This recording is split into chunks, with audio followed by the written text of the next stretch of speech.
సమావేశం యొక్క ముఖ్య ఉద్దేశము మన ఎన్నాడ్ నేషనల్ హైవే దగ్గర ఉన్న మన ముఖ్యమంత్రి శ్రీ వైఎస్ జగన్మోహన్ రెడ్డి గారు యాదవుల కోసం ఒక స్థలం ఇవ్వడం జరిగింది.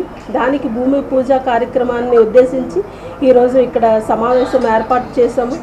గౌరవనీయులు మన రాష్ట్ర ముఖ్యమంత్రి వర్యులు శ్రీ వైఎస్ జగన్మోహన్ రెడ్డి గారుకి ముందుగా యాదవులందరి తరపున కృతజ్ఞతలు తెలియజేసుకుంటూ, గతంలో మేయర్ అయిన తర్వాత ఫస్ట్ నేను ఒక మెమరాండం ముఖ్యమంత్రి గారు ఇక్కడికి ఎయిర్పోర్ట్కి వచ్చినప్పుడు నేను యాదవులందరినీ ఉద్దేశించి ఇక్కడ సామాజిక భవనము కేటాయించాలని నేను ఒక మెమరాండం ఇవ్వడం జరిగింది.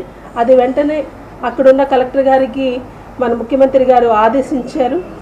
ఆ వెంటనే మన కలెక్టర్ గారు ఇక్కడ మనకి నేషనల్ హైవే దగ్గర ఉన్న దిశ పోలీస్ స్టేషన్ పక్కన సైట్, అలాగే లోపల ఇంకో సైట్, 2 సైట్స్ కూడా మనకి చూపించడం జరిగింది.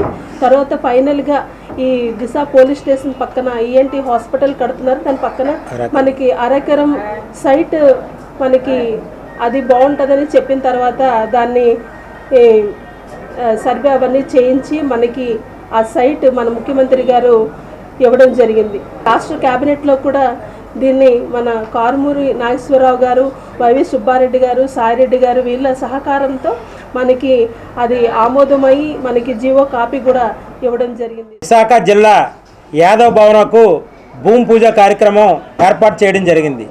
ఈ భూమి పూజ కార్యక్రమంకు గౌరవ ముఖ్యమంత్రి శ్రీ వైఎస్ జగన్మోహన్ రెడ్డి గారు, ఆంధ్రప్రదేశ్ ముఖ్యమంత్రి గారు అంటే జగన్మోహన్ రెడ్డి గారు, ప్రభుత్వ ప్రతినిధిగా వైవి సుబ్బారెడ్డి గారిని, మరి పౌర శాఖ మంత్రివర్యులు కారుమూరి నాగేశ్వరరావు గారిని, మాజీ మంత్రివర్యులు అనిల్ కుమార్ యాదవ్ గారిని, మరో ఇక్కడ జిల్లా మంత్రివర్యులు అయినటువంటి గుడివాడ అమర్నాథ్ గారిని రాష్ట్ర ప్రభుత్వ నుంచి ప్రతినిధిగా పంపించడం జరుగుతూ ఉంది రేపు.